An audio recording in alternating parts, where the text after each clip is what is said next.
When you don't talk about the Christian faith in public, actually it's not that nothing gets talked about. You get other people manipulating media, manipulating education. Political correctness threatens our democracy because it says that certain topics are off limit. There's just things that we just can't talk about. Tolerance is now shifted to being really indifference. And certainly tolerance means not only do not criminalise, but you may not even speak about the things you disagree with. A true liberalism is where there's freedom for ideas. This is the whole Western tradition.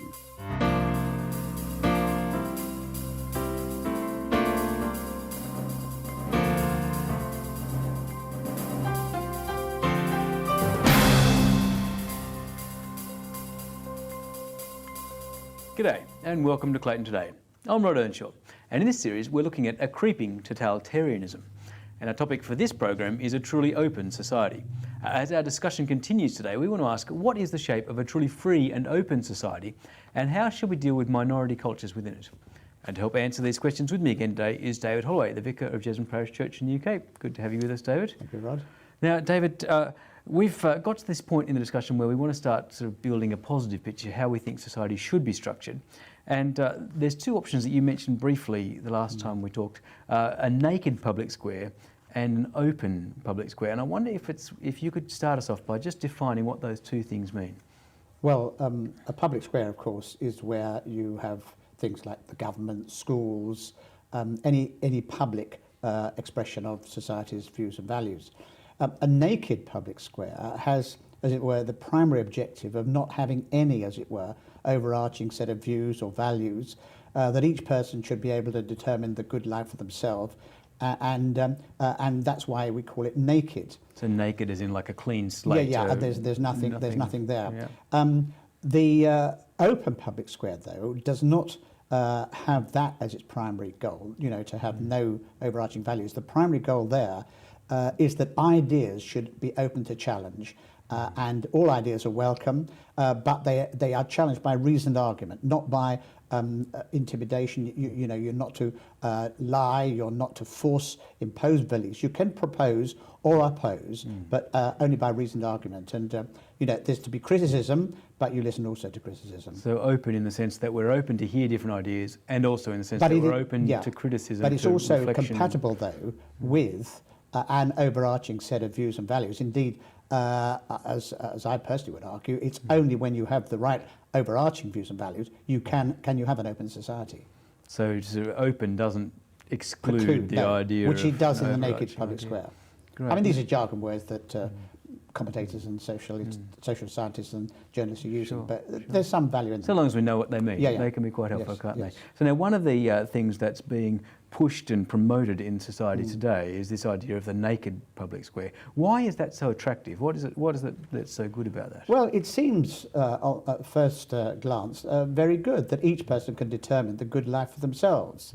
And so no one is going to make you do anything. It's total freedom. It's the ultimate, as it were, in liberalism. But it ends up with a form of libertarianism, because at the end of the day, no society can have an absence of shared values or fundamental beliefs. In fact, there was a social scientist, Emil Durkheim, argued that no society could be without a religion, because the word religion basically means what's binding. It comes from Latin meaning binding. And there has to be something binding somewhere, otherwise the society doesn't cohere, doesn't stick together. And so there will always be some sort of set of beliefs, and that's the danger in the naked public square, because this is where you get, as we've been talking about, creeping totalitarianism, because through the back door, something comes in to hold society together. So the idea of a naked public square sounds attractive, but in the end of the day, you're saying it's not actually possible to do Well, I'm saying it's a myth, something. and it's very dangerous, because people are thinking that all comers have an opportunity, as it were, to express their views, but at the end of the day, they don't. And that is, in fact, what we've been arguing earlier in the series, that we're no longer free to critique, to discuss. Some topics are taboos, and that is because there is an overarching idea Yes, which is an idea that some of us would oppose and say just is incompatible at the end of the day with true freedom. And is it worth just very briefly then, just summarising again? I know we've talked about it before, but what would you say then is the overarching principle? Well, I mean, you've got to have some views. I mean, at a very simple level, you've got to believe. I mean, if you're going to have truth, which is what you need to argue about and discuss, which is one of the reasons why there is a retreat from reason and people are not holding to a view of truth. You believe in an objective world of which you can say true things or false.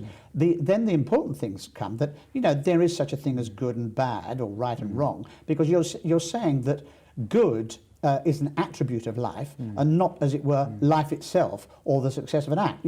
Just by being there, it's automatically good. No, you're saying it's a quality of that. But most important of all, of course, is the notion of respect for the human individual and equality and those things which theoretically is what everybody's after. But you won't get that from just mere existence, because it's self-evident that people aren't equal. I mean, you just have to look around the world. That it only comes from some external kind of views or value that, in fact, as a Christian, and that's where it fundamentally has come, in the modern world, a respect for individuals based on the belief that they are made in the image and likeness of God. And so, frankly, if you don't have that, you will get all sorts of other unpleasant things. That's to say, you will get the view that say that individuals are there for the state, and that basically the state is ultimate, and the whims then of whoever happens to be the dictator in charge of the state. Which is very much when precisely ultimate totalitarianism, where you get Hitler and Stalin and co. Nazi term. So we're obviously not quite there yet, but we have talked a little bit about what is the sort of overarching view that's operating in our society today, as an alternative to that Christian view that you've just been talking about. Do you want to just briefly summarise what you see as the overarching view that's operating in the so-called naked public square today? Well, I mean, it's called secularism, which of course was a word invented in the 19th century as a kind of euphemism for atheism. I mean, it's a godlessness. I mean, what happens is, I mean, how does it come about? I mean, it comes through the media. I mean, it's the views, basically. When you've got a vacuum, and the naked public square actually gives you a vacuum, who's got the loudest voice actually will fill it. And therefore you will get people who control the media, especially, what's happened in the 20th century, the electronic media, the press, people in government, people in the therapeutic services, people in the educational empire. And whatever views and values those people are having, they will control. So de facto become the overarching. And basically, because they control communication, that's the crunch. I mean, education is a form of communication. Because they will develop what's called plausibility structures. People hear these views, and that's what becomes respectable and in or cool to actually go with. And they develop a philosophy which is atheistic, which is now, I mean, very selfish. And the worst of libertarianism, which gives you, at the end of the day, the collapse of economics that we've seen with the current crisis, and a breakdown of marriage and sexual morality and everything else. All kinds of problems that come with that. Now, one of the things that, one of the big arguments in favour, or that's put in favour of the naked public square, is this idea that it protects and looks after the minorities within the society. But you contest that, don't you? Can you tell us what is the problem with that for you? The minorities actually are respected from fundamentally a Christian view. The marginal, the widow, the orphan, the alien. The Old Testament is full of how you should respect those people and look after them. But what has happened now is that the minority gets high moral status, which it rightly should have, in the sense that they should be respected. But there then comes a point when the marginal becomes the normative. And then any other thing is not allowed to be normative, and the majority view gets excluded. I mean, there's a weird kind of dynamic going on, but that's what can happen. So it's the opposite of the tyranny of the majority. We've got the tyranny of the minority. And that is obviously happening in our own culture, because it's interesting that in terms of religion, I mean, on some of these issues like having a cross or wearing hijab, I mean, the Muslims actually get a more favourable treatment than the Christians. I'm not saying everybody should be equal. I'm saying everybody should be equal, but I'm saying it's a matter of fact that. And then simply people like with gay rights and all the rest of it, a minority group trumps actually the majority culture or set of values. You know, it could be put in response that what you're talking about sounds like, just going back to the opposite, the tyranny of the majority, and that doesn't respect individuals' rights and so on. Yes. I mean, what one argues is we want to get back to reason. And therefore, what we want to do is have an open discussion, and we want to evaluate the good things in, say, Islam, and the bad things, the good things in any minority group. We want a rational discussion. But I mean, I think what most people argue is that this is a way, you know, it's racism, and that's what they would argue, because basically religion is a phenomenon from various races. Well, no, that is absolutely wrong, because what you're arguing for, what open societies want, is human rights. Not behavioural rights, and there's a radical distinction. You better explain the difference. Well, I mean, there. What is yeah, the I mean, distinction? Basically, the whole rights movement came in.